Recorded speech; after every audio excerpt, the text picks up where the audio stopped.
Yo, what is up, guys? Welcome back to the channel. And before you start talking shit about my jersey, baby, this is what happens when you put your shit in the dryer. So, if you get any batches on your jerseys, don't put them in the dryer. If someone else does your fucking laundry, make sure they know to not put the jersey in the dryer.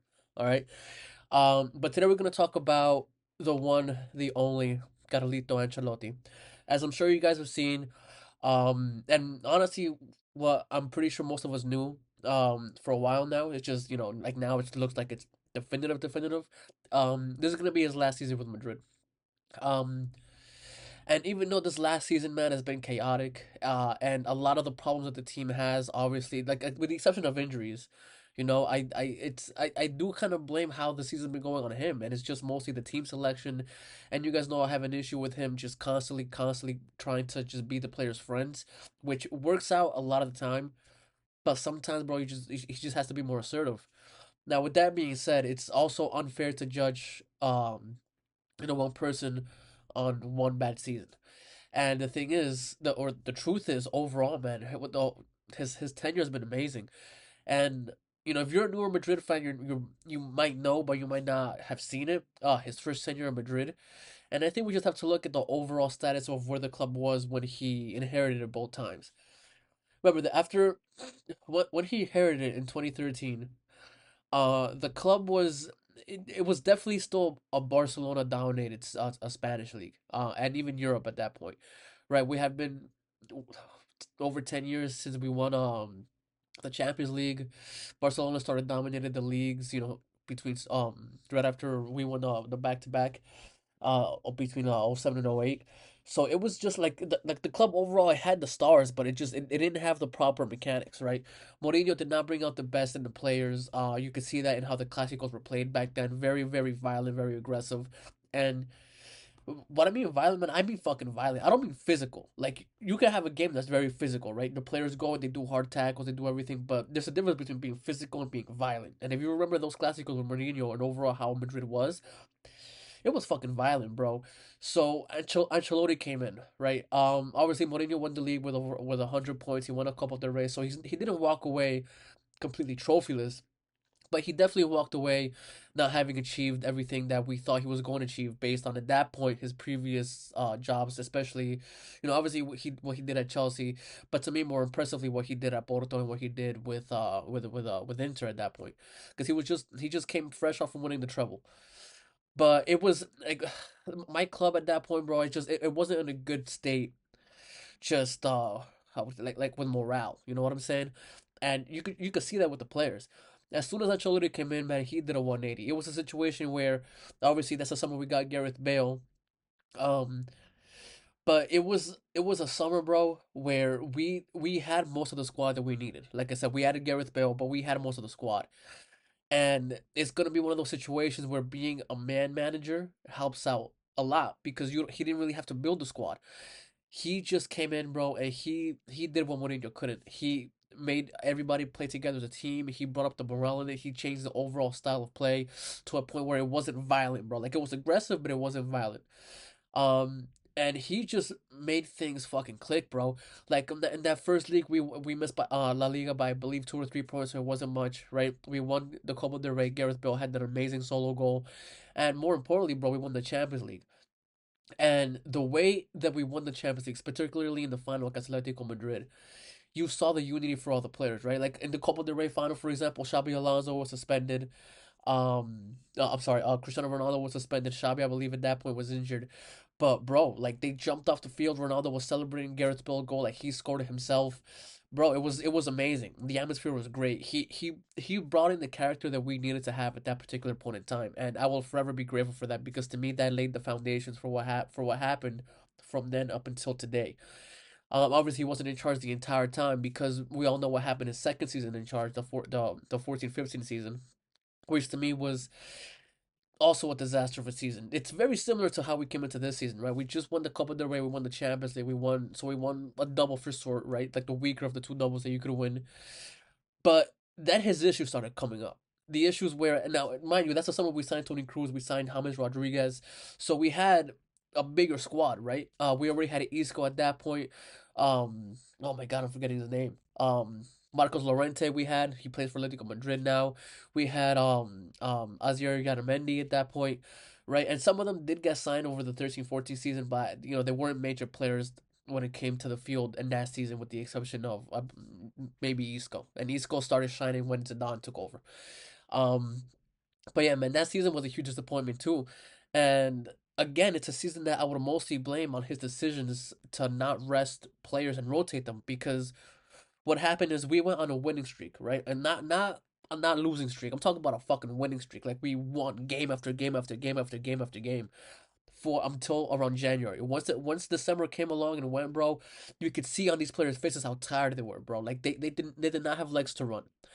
And what happened is his reluctance on rotating these players made it so that when the players fully needed to be rotated, the players who came onto the field didn't have the legs to play. And I've said it over and over and over again. And if you guys have played the game, I'm sure you'll agree, right? And now I only played in high school, you know what I'm saying? So I'm not gonna talk on a professional level. But the fact that I saw this happen real time at the high school level, it happens. It has to happen overall, which is practicing with with your team, with your boys, is not the same thing as actually going out there and competing in an actual competition and facing people who are actually there to kick your ass on the field, right? So when he was bringing in these players, man, they didn't have the legs, they didn't have that dog in them, because they didn't have the game time on the field, and you could see it, right? March was tired out. James at that point, tired out. Ronaldo was the one constant throughout the entire season when it came to his goal scoring, to the point where him and Suarez were basically tied right towards the end of the season. And then there's nothing wrong with this, right? But the fact is that Messi and Neymar helped Luis Suarez win the Golden Boot that season, because they gave him as many, whether it was penalties or just or like open shots that they also could have taken. They gave it to him. Nothing wrong with that. He's arguably the best number 9 of our generation. And I say arguably based on what I've heard other people say. To me, as much as it pains me to say, he's better than Benzema easily, and easily the best striker of the past like 20, not even from 2000 going forward, because we're not, because R9, his injury and everything happened after 2000. Well, we're you saw him getting affected by it. So I would say this century overall, I would take Luis Suarez as the best striker. Um, so there's nothing, so he could have easily achieved it himself, but they were feeding him goals just to get him past Ronaldo, right? But at the end of the year, bro. That's the only thing that we had going for us. Like, we were out of the league, we were out of the Champions League.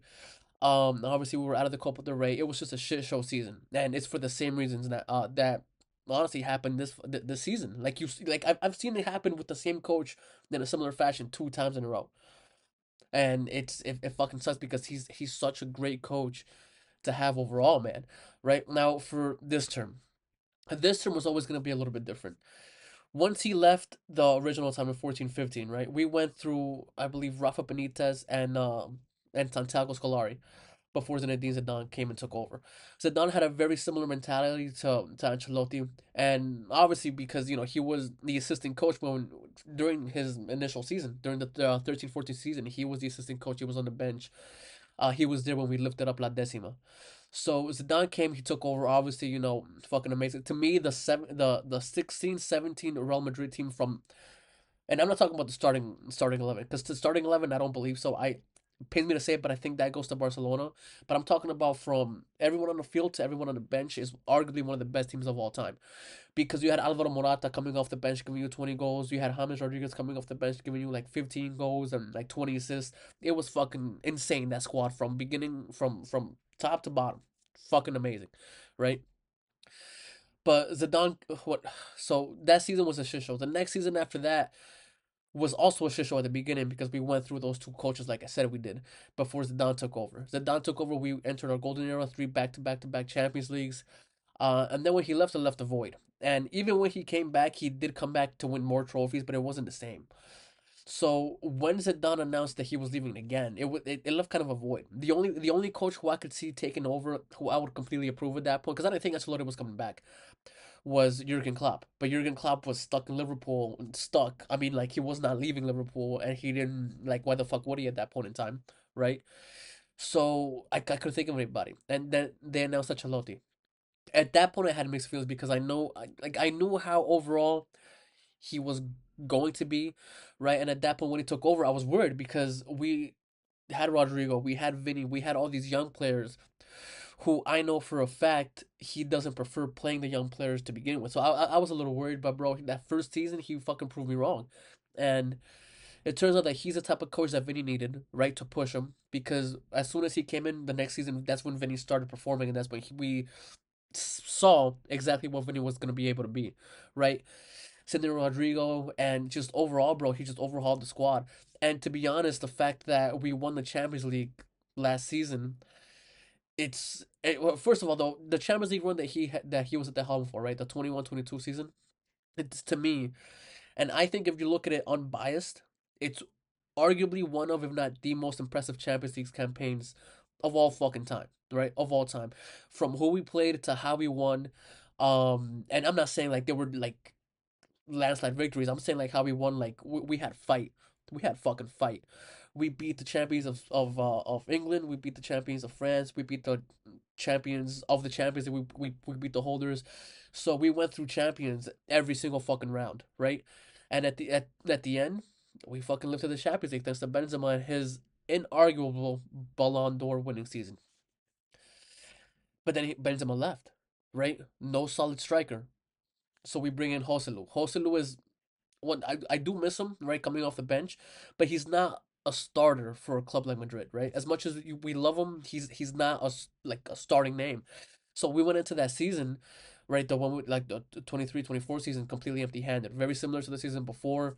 Our defense is in shambles now that Rudiger finally fixes his meniscus. He's out for the rest of the season. So literally, and it was a similar situation last season because last season, and this is the thing, you gotta remember last season before Alaba got injured, Alaba was a starting center back. Rudiger was coming off the bench, and then he took over completely. Um, so for 2 seasons in a row, bro, like we haven't had a working backline.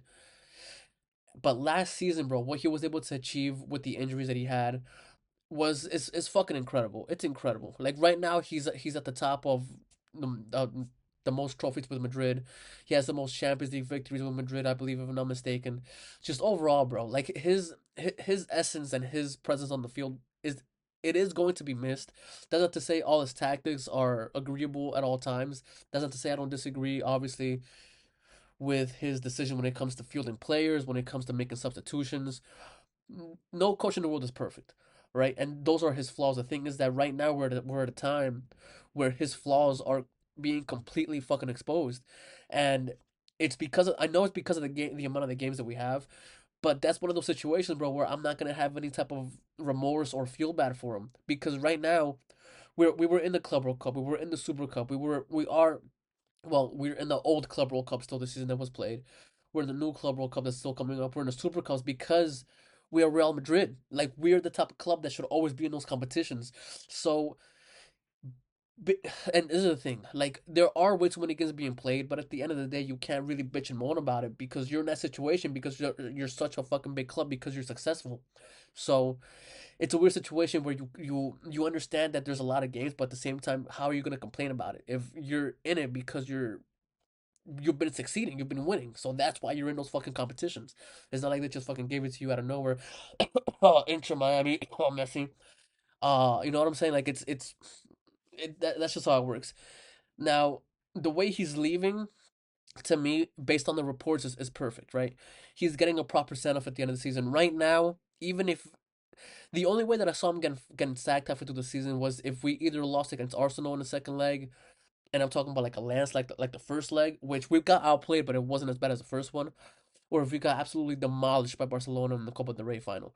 Aside from that, even if we went on to lose the league, I thought he should stay at the helm till the very end of the season, and it looks like that's what's gonna happen. And to be honest, I couldn't be any happier about it.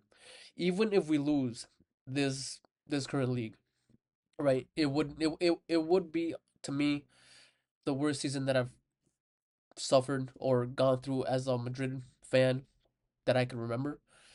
But at the same time, like I can't take anything that he's done away from it, bro, because I remember lifting the Champions League in 13-14. I remember lifting the Champions League, last season and 3 seasons ago, and all that happiness, bro, that he just helped give us, bro. I'll always be appreciative for him. Like one or two bad seasons does not define his overall impact to the club. It just sucks that those 2 seasons went so fucking badly because, and even in the 13, in the 14-15 season, I feel like if we didn't do as bad, right, like if we won the Copa del Rey and if we somehow stopped Barcelona from winning the treble that season, he might have stayed on. But the thing is, as it is with everything in life, you never know, man. You never know. Like, what if he did stay on and then we never got Zidane, so we never did the three-peat? You know what I'm saying? So you can never have regret, but I will always be appreciative for Don Carlo Ancelotti. Now he's going to Brazil. It looks like he's going to Brazil. And honestly, man, like they'll be happy to have him because he's gonna focus mostly on Vinny and at that point properly Rafinha and Rodrigo. The only thing I'm a little worried about is Endrick at that point with Brazil because he's shown at Madrid he doesn't really have that much trust in him. So hopefully the next coach who will more than likely at this point be Xabi Alonso gives Endrick some more chances, but and hopefully he makes Ancelotti see that he should be playing for him in Brazil, right? But listen, man, I will always love Ancelotti as a coach. He will always have my respect. And it's just one of those situations, bro. It's just no one no one lasts at one club forever, right? Like not everyone's gonna be Sir Alex Ferguson, not everyone's gonna be an Arsene Wenger. Um, Not everyone's gonna be, like a Klopp or even a Pep, where Pep hasn't been there his whole career, but he's been in Man City going on. Is it going on 10 years already? It's either going on 9 or 10, but he's been there for a long ass fucking time. Like it's crazy to think he's been at Man City for more than double the time he was at Barcelona, right? Because you think Pep Guardiola, and I'm pretty sure unless you're like a new fan to the sport, the first thing you think about is Barcelona. But yeah, anyway, yeah, man, like just Ancelotti, if you're watching this for any fucking reason at all, thank you for everything you've done. The fan base overall does appreciate you. We love you. We're gonna miss you. It's just like at some point you have to move on. Tactics evolve. And that's honestly that's just a situation that we're in right now. Um, I wish we were able to send them off with a proper trophy. Unfortunately, I do think the way that we lost the Copa del Rey, like if you saw the video before, you know that I thought the Copa del Rey, no, that winning the Copa del Rey was also a huge step to winning the league because of what it would mean, emotionally and mentally for the Barcelona fan base. But now, with the 4 point gap, I am confident we can still win, but I'm not sure how confident I am of them losing the extra point. And even then, they'd have to drop 2 points because remember in Spain it's the head to head that's a tiebreaker. And unless we absolutely shit on them in our Clasico, which I see us winning, but it's going to be, in my head, it's going to be a very tight win. And so unless we shit on them like 5-0, 6-0, something which it pains me to say we have not done in fucking decades, right? It's still going to go on them, even if we're tied on points. So they have to drop at the very least 2 more points, and I'm not sure I'm not sure how confident I am that they're going to be or that they're going to be doing that. So I don't believe we're gonna be sending him off with the trophy like he probably deserves, but he's going to get the send off that he deserves at the end. And yeah, guys, it's a very long. I know I babbled on. It's a weird situation to be in, man, because you love your club, you always want what's best for it, but at the end of the day, you're saying goodbye to a coach that has brought you so many memories, so many trophies, so many things to just fucking be happy about when it comes to just the sport. And it's sport is overall. If you guys watching this, if you're a fan of not just this of any fucking sport, and you were invested in it like I am into Madrid, you know how tied to you emotionally that it actually is. It might not make sense to other people. It might not make sense to your partner, to your parents, to whoever the fuck it doesn't make sense to. It doesn't matter. It matters that it makes sense to you, and the emotional support that it's weird to say, but the emotional support that they've given me just by having something to go forward to, and Ancelotti's been such a big part of it over the past 10 years. It's just I think it's due. It's time to say goodbye, but it's a hard goodbye to say, man. But yeah, and I know I've been breathing weird. Like I said yesterday, my fucking asthma's fucking me up. It's it's literally fucking me up and teabagging me on the floor. It's fucking insane. Um, but yeah, guys. So I know I babbled on for a while. If you lasted this long, like, subscribe to the channel. We're still starting, but we're trying to build a community over here. You know, uh, but yeah, man, like it's weird. Like I'm actually fucking sad he's leaving. But yeah, drop your comments down below. Who do you guys think are gonna be the new coach? Who do you think should be the new coach? Is there anybody that you guys have? Because to me, in my head, it's only Xabi Alonso.